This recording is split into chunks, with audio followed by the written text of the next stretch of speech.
Alright, next version of the One Idea videos. I'm going to talk about electrons and net charge in this one. So again, we're coming back to protons and thinking about how they affect what element it is. We've kind of got that established. We've established now that neutrons affect the mass and the stability, so I'm going to worry not about stability in this one. I'm going to just worry about charge. So I'm going to just kind of leave the neutrons out of it for now. When we're thinking about charge, we're thinking about protons and electrons. Protons have a positive charge, electrons have a negative charge.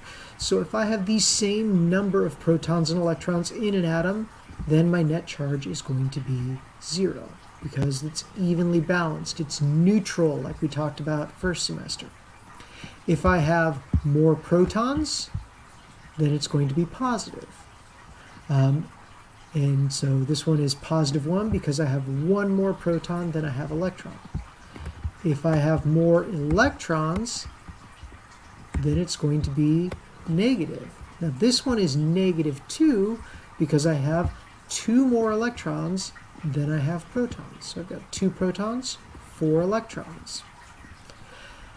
Now, given all of that, one thing we want to think about with charge is that electrons are the only ones that really move from atom to atom because they are on the outside. Protons are all the way in the center. They don't move from atom to atom. Electrons are the ones that move. So if I want something to become negatively charged, it's very easy for me to add negatives to it.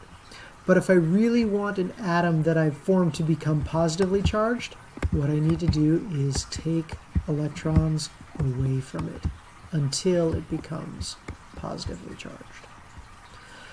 So that's the big thing we want to think about with this. If you're trying to find the charge, you're comparing the numbers of protons and the number of electrons. So if I have, let's just put a bunch of protons in there. We'll start with boron.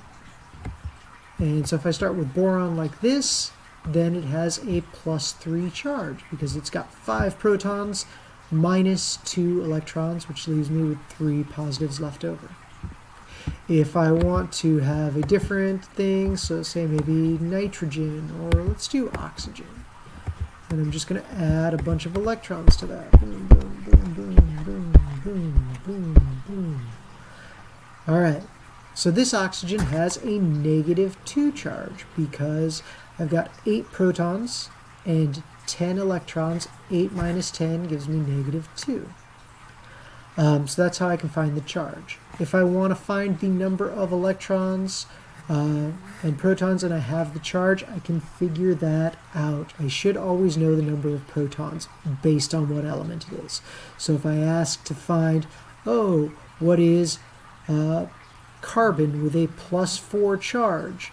You should go carbon. Oh, I know that on the periodic table from that first video. It's got 6 protons. It's always got 6 protons. So if it has a +4 charge, that means it has 4 more protons than it has electrons. And so if I've got 6 protons and I take away 4 of those, did that wrong. 1, 2, 3, 4.